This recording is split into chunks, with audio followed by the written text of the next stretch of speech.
Hello everybody, my name is Pari and welcome to Parispec, and today we would be talking about the first part of speech which is basically called as nouns. So we will learn what is nouns, the types of nouns, and even I'm going to give a small quiz and test to see that if you understood it well or not. But before that, I want to give you some details and an announcement. So first, let me tell you the details. So the details are, please subscribe, like and share this video, because I have made it I just wanted everybody to watch these kind of videos in order to add information, and so that you can learn new things and make and frame your sentence properly, and even from this you can learn English and frame sentences in English as well. So this is the thing, and don't forget to press the bell icon after subscribing in order to get the notifications. So let's move on to the announcements. So what's the announcement? The announcement is, guys, that I am starting a new playlist, and in this playlist you will be learning about the 8 parts of speech, which I will be slowly putting the videos slowly and gradually, and this can help you to frame sentences, as I said. So let's move on to the first part of speech without wasting any of the further time. Let's zoom in. So nouns. Nouns are the first part of speech. But what are nouns? Noun is a person. It's basically a person, place, animal, or a thing.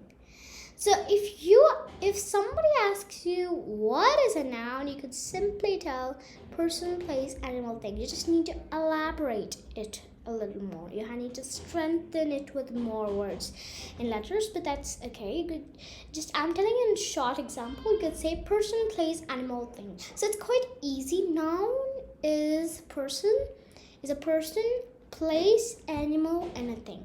That's what it is. So noun, one more thing is there, that noun can function as a subject. It can function as a subject, a direct object, indirect object, subject complement, object complement, a positive, adjective, or adverb. You don't have to say this, but if you want to know how nouns can function, then you can note it down so that you understand it better and practice even after this video. Okay, so if you want it, you can take notes for this video. Let's move on to the examples of the nouns. Person, place, animal, thing. Recite it. Person, place, animal, thing. You see, you have to tell me, what are the person? This is a person. What is that? Noun.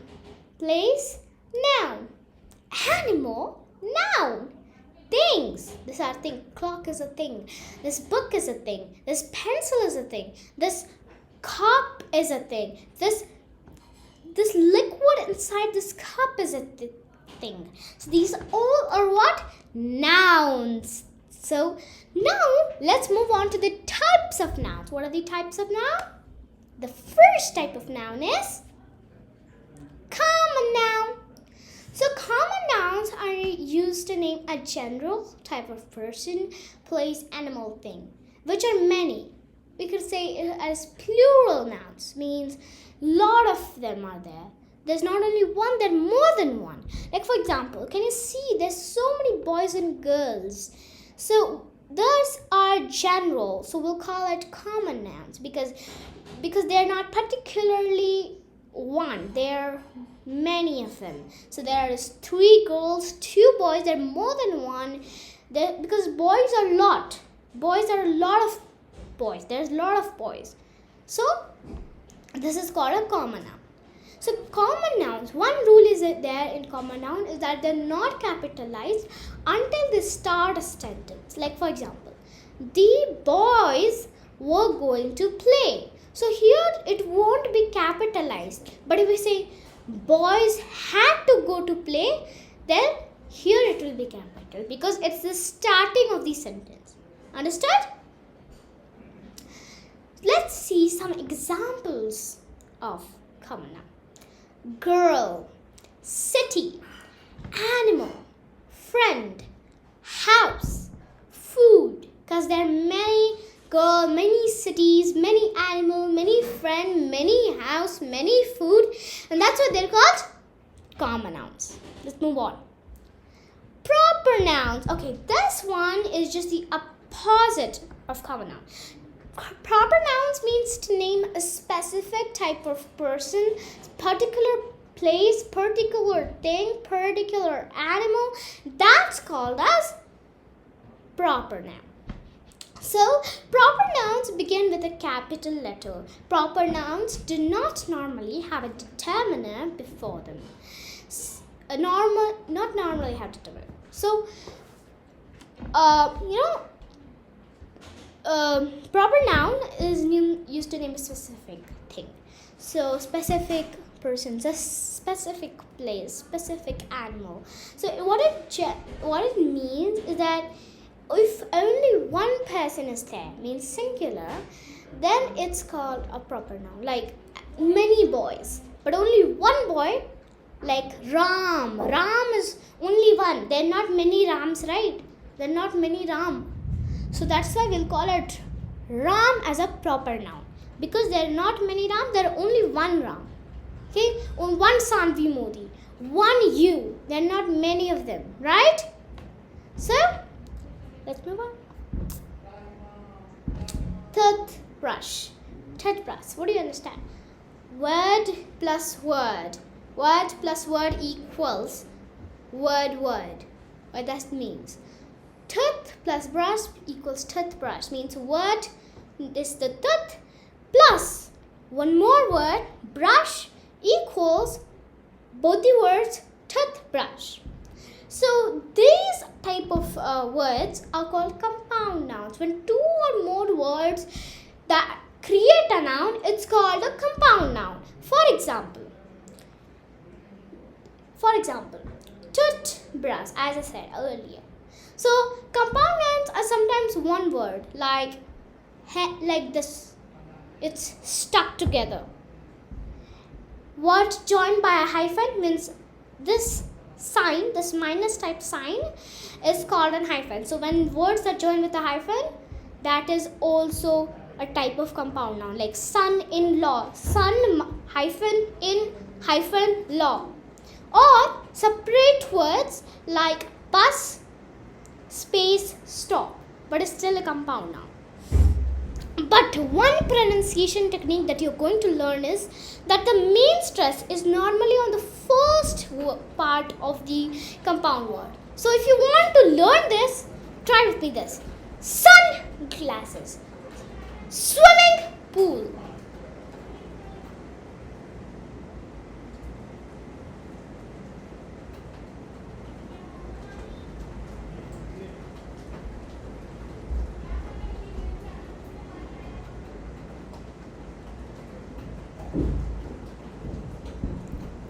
swimming pool, hair cut, bus stop. So the stress on the first word, toothbrush, like this, are the compound nouns. Let's see some examples. Toothbrush, rainfall, sailboat, well-being, alarm clock, credit card. So if you want to actually know how to stress it, this is a very good way. Like it's an aeroplane going and then it's going down. It's like a mountain. Or an aeroplane taking off and going down. Like this. Toothbrush. See, okay? Let's move on. Countable nouns. So we can understand this from the first word only, countable. Countable means count nouns that can be counted. So they have a singular and plural noun, and sometimes they can be used with the numbers. Sometimes countable nouns are also known to be count nouns. Count nouns. Better understanding, right? So let's see some examples of count nouns. Can you count these cups? Yes, you can. 1, 2. So these are countable nouns. Car, desk, cup, house, bike, eye, butterfly. Compound and examples. Countable examples. Count times examples. Let's move on to the uncountable nouns. So what are uncountable nouns? Uncountable nouns are things that cannot be counted. Just the opposite of countable nouns.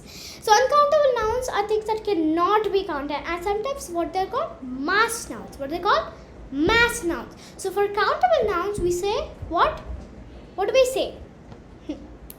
I want you to see. Count nouns. But for uncountable nouns, mass nouns. What is it called? Mass nouns. Uncountable nouns often refer to substances such as paper, wood, plastic, liquids like milk, oil, juice, gases like air, oxygen. So these things that are what you cannot count. Can you count air? Can you count oxygen? Can you count milk? Can you count oil? Can you count juice? No, you can't. Those are called uncountable nouns. So even abstract ideas. Abstract means things that you cannot touch. So abstract ideas like happiness, time, information that cannot be counted, those are called uncountable nouns. So let's see some examples of uncountable nouns, and those are water, coffee, cheese, sand, furniture, skin, wool, gold, and fur. Can you count any of these? No, you can't. Next are collective nouns. Collective nouns are words that refer to a group of people, animal, or things like staff, team, crew, herd, flock, bunch, like bunch of grapes, team of players,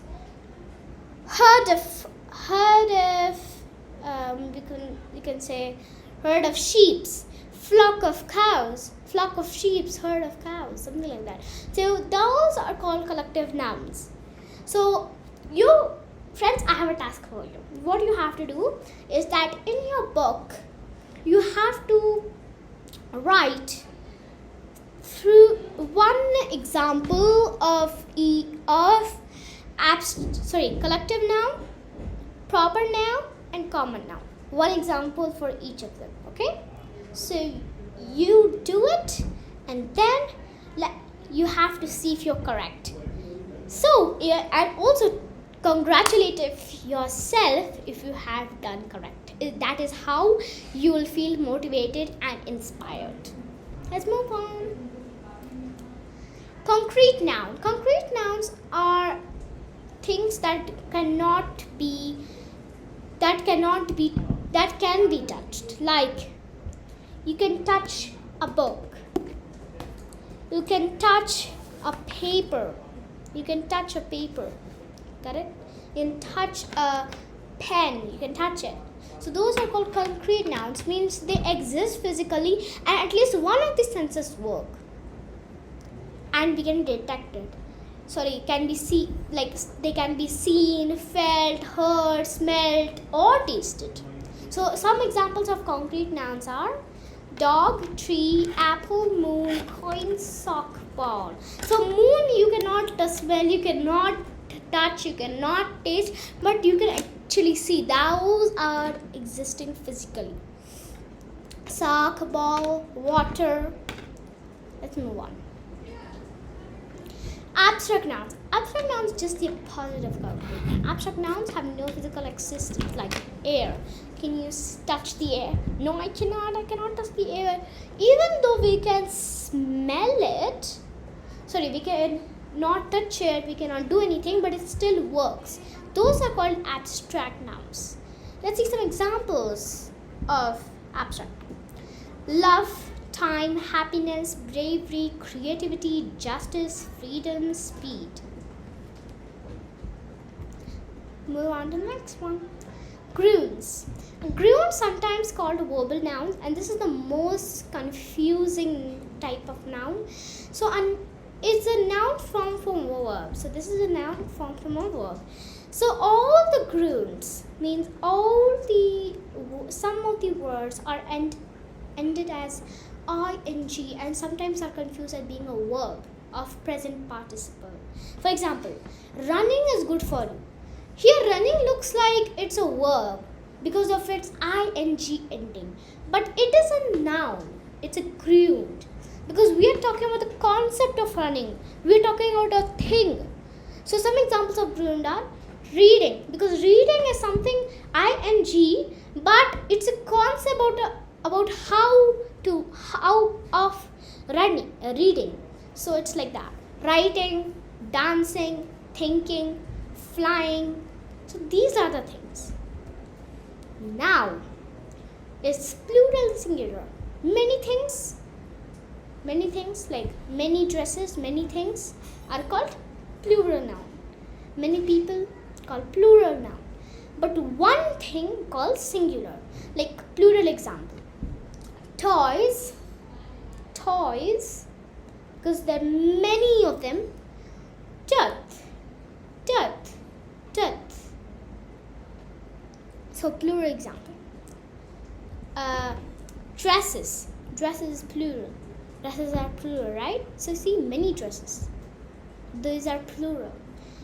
Singulars. One thing is called singular. So this is one thing. This is one dress. So that's why it's singular. Like we can say toy, teeth, dress. These are called singular and plural. Plural means many, singular means one. Now I have a quick exercise for you. You have to guess the type of noun and you have to tell me the type of noun. I'll give you 10 seconds for each of them, or you can pause the video and write it. So I'll give 10 seconds for this, 10 seconds for this, and 10 seconds for that. So you have to do it as quickly as you can. If you cannot, you can stop the video, pause the video, and start doing it. Start thinking about it. You can even write it if you want, or note it down. Let's start in 10 seconds. I'll count it in my mind, and till then, when I say stop, you have to stop. 1, 2, 3, 4, 5, 6.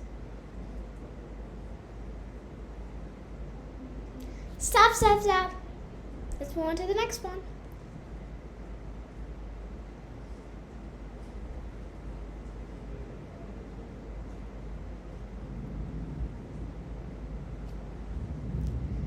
Next.